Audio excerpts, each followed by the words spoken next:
Hello అండి. నేను doctor Nitin Reddy, consultant physician and diabetologist at Reno hospitals Kompally. ఈ పొంగల్ ఫెస్టివల్ సీజన్స్‌లో మనం చాలా కామన్‌గా హై షుగర్స్‌తో వస్తూ ఉంటారండి. సో, డయాబెటిస్ ఉన్న పేషెంట్స్‌కి ఫాలో అప్‌కి రాకుండా ఉండకపోవడం అదొక రీజన్ అయ్యి ఉండొచ్చు. And lot of junk food తినడం వల్ల, హై కార్బ్ డైట్ తినడం వల్ల చాలా అన్‌కంట్రోల్డ్ షుగర్స్‌తో వస్తూ ఉంటారు. సో, వాళ్ళని ఎలా ఇది ప్రివెంట్ చేయడానికి ఎలా అంటే, ఫస్ట్ థింగ్ ఈజ్ మీరు ఒకవేళ డాక్టర్‌ని కన్సల్ట్ అవ్వడం గనుక కుదరకపోతే ఏవైతే మెడికేషన్స్ వాళ్ళు ఇచ్చారో, డాక్టర్ ఇచ్చారో, ఆ మెడికేషన్స్ మాత్రం ఏవి చేంజ్ చేయొద్దు, ఆపొద్దు.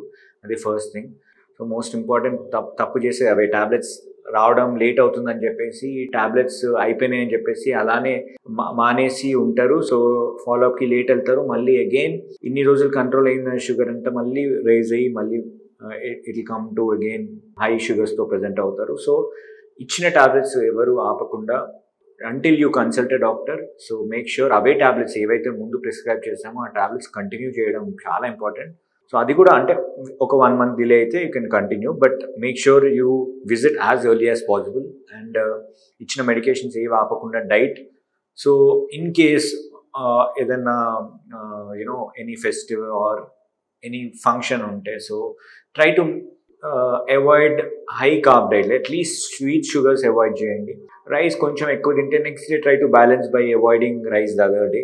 సో, అలా బ్యాలెన్స్ చేసుకుని డైట్ కొంచెం చూసుకుని ఉంటే కనుక ఖచ్చితంగా షుగర్ ఎక్కువ పెరగకుండా చూసుకోవచ్చు. బట్ సో, చాలామంది చేసే తప్పేంటంటే, సో ఈ ఫెస్టివల్‌లో కంట్రోల్ లేకుండా విపరీతంగా స్వీట్ షుగర్స్ తింటే ఛాన్సెస్ ఉంటాయి. సో, అలాంటివి చేస్తే కనుక ఖచ్చితంగా డయాబెటిక్ పేషెంట్ షుగర్ అయితే ఖచ్చితంగా హై అవుతుంది, షూటప్ అవుతుంది. మళ్ళీ it will again put a burden on you.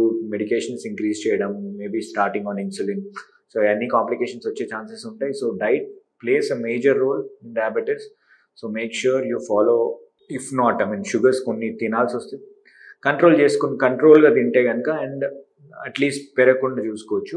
And try to balance it. ఒకవేళ ఒక ఫంక్షన్కి తినాలి వచ్చింది, so try to avoid sugars for next 1 week. And ఒకరోజు రైస్ ఎక్కువ తింటే next day try to avoid. అలాంటి బ్యాలెన్స్ చేసుకుంటే ఖచ్చితంగా ఎక్కువ షుగర్స్ పెంచకుండా ఉండొచ్చు. అండ్ మనం తినే ఫుడ్లో కూడా యూ కెన్ చూజ్. ఆ ఫుడ్లో మీకు కనిపించిన దాంట్లో ఏ ఫుడ్ తినాలి. ప్రోటీన్ ఫుడ్స్ ఆబ్వియస్లీ ఎక్కువ తింటే మంచిది.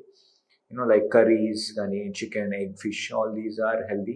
సో, ఇవి ఎక్కువ తిని రైస్ తగ్గించి స్వీట్ షుగర్స్ అవాయిడ్ చేసి at least what you can do ఇట్లాంటి సీజన్లో, బికాస్ డైట్ కొంచెం ఇట్లాంటి షుగర్స్ కొంచెం తినాల్సి వస్తే try to balance by doing physical activity. Extra half an hour or extra 45 minutes. If you try to balance and do extra activity, so at least you can burn some calories and అది balance అయ్యే chances ఉంటాయి. So, ఏదైనా మీరు ఈ balance అనేది చాలా important. చాలా ఈ మాన్సూన్లో ఇదే మేజర్ మిస్టేక్ అవుతుంది. అంటే diabetic patients they come late and they don't follow strict diet. దానివల్ల హై షుగర్స్తో వస్తారు. సో, ఇది ప్రివెంట్ చేయడానికి most important is try to continue what ever medication they doctor prescribe you and visit as early as possible. And diet కొంచెం స్ట్రిక్ట్గా follow అయితే మనం sugars మరీ ఎక్కువ పెరగకుండా మనం ఖచ్చితంగా ఆపుకోవచ్చండి. Thank you.